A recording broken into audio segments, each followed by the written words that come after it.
Sir, आज तुम्ही महाआरतीचं आयोजन केलं होतं. महाआरतीतनं नेमका काय संदेश द्यायचा? काही दिवसापूर्वी जी घटना बोलू का हो, बोला. काही दिवसांपूर्वी जी घटना कुडाळमध्ये घडली होती, एका टपरीवर काही मुसलमानाने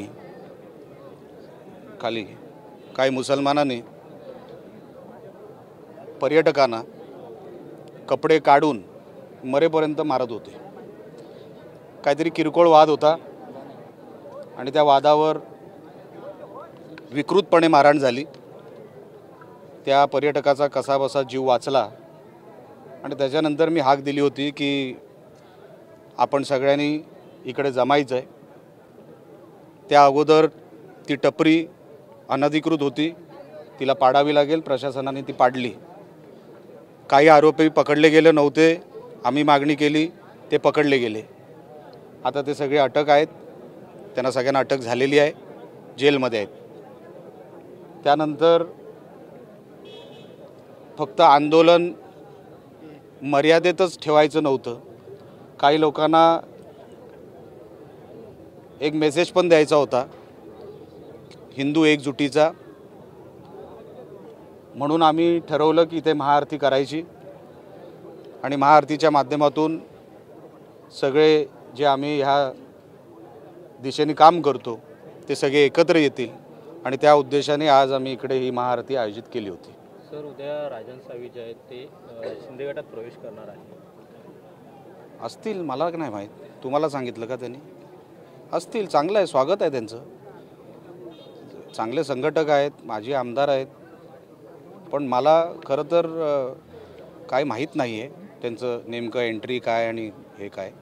पण तुम्ही म्हणताय, तुमच्यावर विश्वास आहे माझा असं गृहीत धरून त्यांचं स्वागत करतो. उपनेतेपदाचा सुद्धा त्यांनी आज राजीनामा दिलेला आहे आणि उद्धव ठाकरे गटाकडे मी जसं म्हटलं की मी तुमच्या बोलण्यावर विश्वास ठेवतो आणि ते प्रवेश करतील असा तुमच्या बोलण्यावरून विश्वास वाटतोय, तर ते आले तर स्वागतच आहे. उद्धव ठाकरे गटाचे एक शिलेदार गळत चाललेले ते मी मागे पण कुठेतरी म्हटलं होतं की उद्धव ठाकरे यांना आत्मपरीक्षण करण्याची फार गरज आहे. त्यांना लक्षातच येत नाही की आजूबाजूला चाललं आहे काय. त्यांना जो किल्ला ढासाळताना वाटतोय ना, तो त्यांचा किल्ला कधीच नव्हता. तो वेगवेगळ्या उद्देशाने बांधला गेला होता. आपापल्या विटा आता सगळे घेऊन चालले. त्यांच्या विटा त्याच्यामध्ये काही नाही. ज्या विटा काय राहिल्या असतील त्या स्वर्गीय बाळासाहेब ठाकरेंमुळे, जे काही इमोशनल होतात काही गोष्टी, फक्त त्यामुळे. नाहीतर उद्धव ठाकरेंची स्वतःची कुवत नाही, पक्ष सांभाळण्याची त्यांची क्षमता नाही. आणि म्हणून फक्त याच्यावर थांबणार नाही. येणाऱ्या दिवसामध्ये आपल्याला दिसेल की कोकणातच नाही तर महाराष्ट्रामध्ये उद्धव ठाकरेंची जी काही उभाटा शिवसेना आहे ती कुठे दिसणार देखील नाही. आणि स्वतः उद्धव ठाकरे, त्यांना सुट्टीवर जायची फार त्यांना हौस आहे, ते कायमची सुट्टीवर जाणार.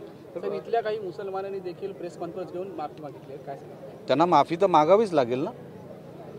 त्यांनी काय मोठा पराक्रम केलेला नाही. जे महाराष्ट्रभर चाललं आहे, आमच्या गणेश विसर्जनच्या रॅलीवर दगडफेक होते, आमच्या रामनवमीच्या कार्यक्रमावर दगडफेक होते, आमच्या हनुमान जयंतीच्या कार्यक्रमावर दगडफेक होते. सुरुवात जर तुम्ही केली तर आम्ही शेवट करू शकतो, हे दाखवण्यासाठी आजचा कार्यक्रम होता. शिस्तीत राहायचं. या मुसलमानांना ह्या निमित्ताने एवढंच सांगतो की तुम्ही शिस्तीत राहा, नाही तर ही सुरुवात आहे, लक्षात ठेवा. एक टपरी पडली, 5 टपोरी आतमध्ये गेले जेलमध्ये, म्हणजे आमची लढाई संपली नाही. आम्ही जागरूक आहोत. आता हिंदू जागा झालेला आहे, म्हणून आता या मुसलमानांनी शिस्तीत राहायला शिकायचं.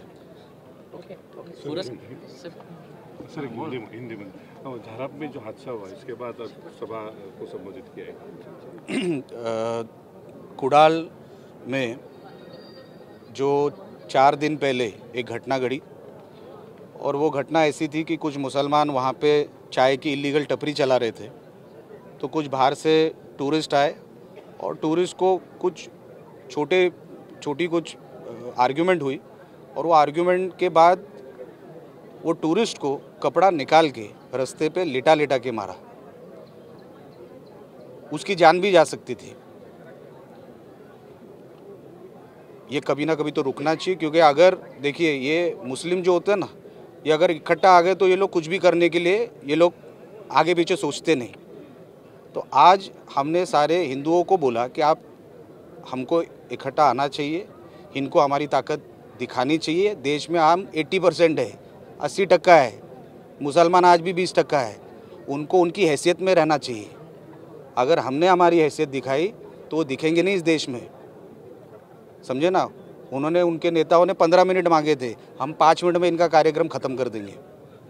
ये उनको दिखाना ज़रूरी था, इसलिए आज हिंदू समाज हम साथ में आए और इधर आरती की, और वो टपरी भी गिर चुकी है, वो इलीगल अनऑथराइज जो स्ट्रक्चर था वो भी गिर चुका है, और सारे आरोपी भी पकडे जा चुके हैं। सर, विनायक राऊतांनी असं म्हटलंय की 1 वर्षापूर्वी निलेश राणेंनी असा आरोप केला होता की राजन सावी लोकसभेच्या प्रत्येक निवडणुकीत आपल्याकडनं पैसे घेऊन जात होते आणि आता त्यांनाच आपल्या पक्षात घेतलं।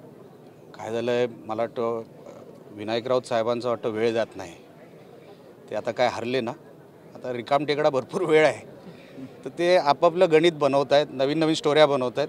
ते आता स्टोरी रायटर म्हणून त्यांनी काम बघावं कुठेतरी। साहेब, सत्काराच्या एका कार्यक्रमात एकनाथ शिंदे साहेबांना या ठिकाणी पुरस्कार मिळाला, त्याच्यावर बोलताना शरद पवारांनी त्यांचं अभिनंदन केलं, मात्र संजय राऊत असं म्हणाले की शरद पवारांना तेवढं ज्ञान नाही आहे, असं संजय राऊत म्हणतात। शरद पवारांना ज्ञान नाही म्हणजे संजय राऊतना ज्ञान आहे आणि पवार साहेबांना नाही असं म्हणायचं। अरे वा, तज्ञ आहे म्हणजे कुठला तरी। हा, तो माणूस सरकलाय, दुसरं काय नाही, त्याच्यावरती उत्तरच नाही।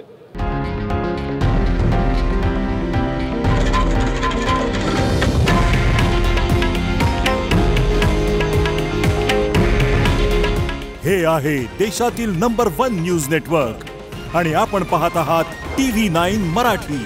काळजी तुमची, हित महाराष्ट्राचं।